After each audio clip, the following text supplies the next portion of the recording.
the 13th pick, the Los Angeles Chargers select.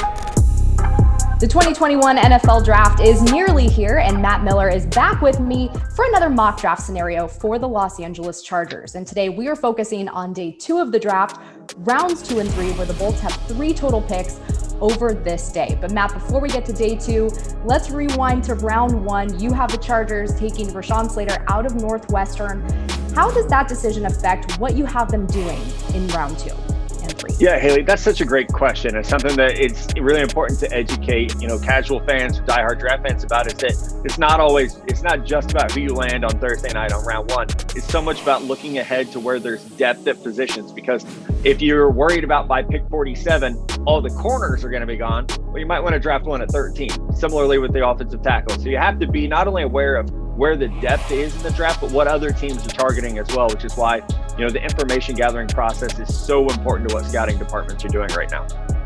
Absolutely. So important every year. The puzzle gets a little crazier, but let's get to it. Day 2, round 2. Who do you have mocked to the Chargers here? Yeah, after going Rashawn Slater in round 1, we crossed off a huge need, getting Justin Herbert, that left tackle, the future. But now the corner position really needs addressed. With Brandon Staley coming in as head coach, we know they're going to be very aggressive in the secondary. They're going to have people who can survive in man coverage. And Florida State's Asante Samuel Jr. to me fits the mold perfectly of a round 2 corner who has shown tenacity. He's aggressive. He has very good ball skills and instincts. And he's a player who just is always poised. And that's what I look for in top corner prospects. Height, weight, speed, that matters, but your instincts and your poise are super important to me. He never looks rattled. The game never looks too fast for him. And I think we've seen, over the course of his career, just his ability to fight, to not ever lose reps. He's always in there. And obviously the NFL bloodline's very, very good, which never hurts. Yeah, his dad was an all-pro corner, very casual in that sense, but you named a lot of really good characteristics about him. But knowing now that Brandon Staley is heading up this defense along with Ronaldo Hill, what makes him a really good fit specifically for the Chargers?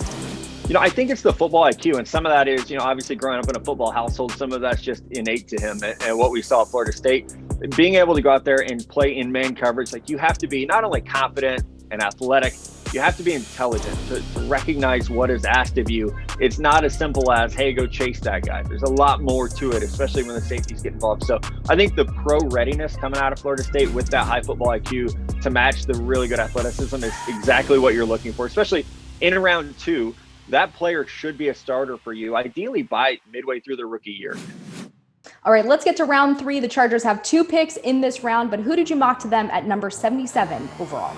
Yeah, Hayley, I have one of my favorite prospects going here, and that's Ohio State interior offensive lineman Josh Myers. He can play guard or center, so there's big versatility there and what he brings to the table. But I think he's actually being underrated in this process because he had such a great quarterback behind him in Justin Fields, who maybe got the ball out a little bit fast. He didn't get to have the big pancake highlights, but I think his toughness and ability, especially in the run game, is very underrated. You almost have to go back and watch some of his 2019 film to just see how great he was opening up some of those rush lanes. You can get into the college ball playoffs and watching him, the great Trey Sermon game. You can see Josh Myers just clearing out guys at the second level.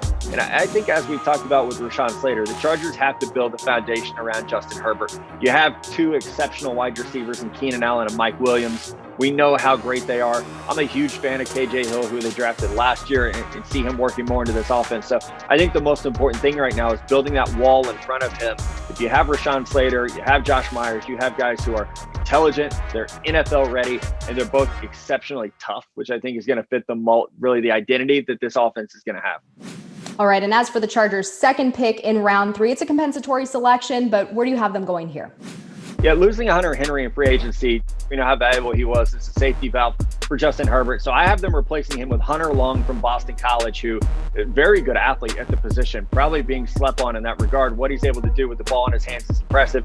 He's a seam buster at tight end. He can play in line. He can play in an H-back role. He can be flexed out to some degree. While not as athletic as a Kyle Pitts, he's still athletic enough to bring something after the catch, which I think not only makes him valuable on those underneath routes. When the line protection does break down, he's smart enough to help his quarterback to flow with traffic, to come back to the ball. Those small details, I think, make Hunter Long arguably the 3rd or 4th best tight end in this entire draft. So getting him as a 3rd-ranked compensatory pick is a great value, and he is someone that I would identify as able to play right away. So Hunter Henry exits stage right, Hunter Long comes It in works, here. right? Yeah, it totally does. Absolutely. You mentioned helping the quarterback out, but with pairing him with a guy like Justin Herbert, how beneficial will that be for this offense?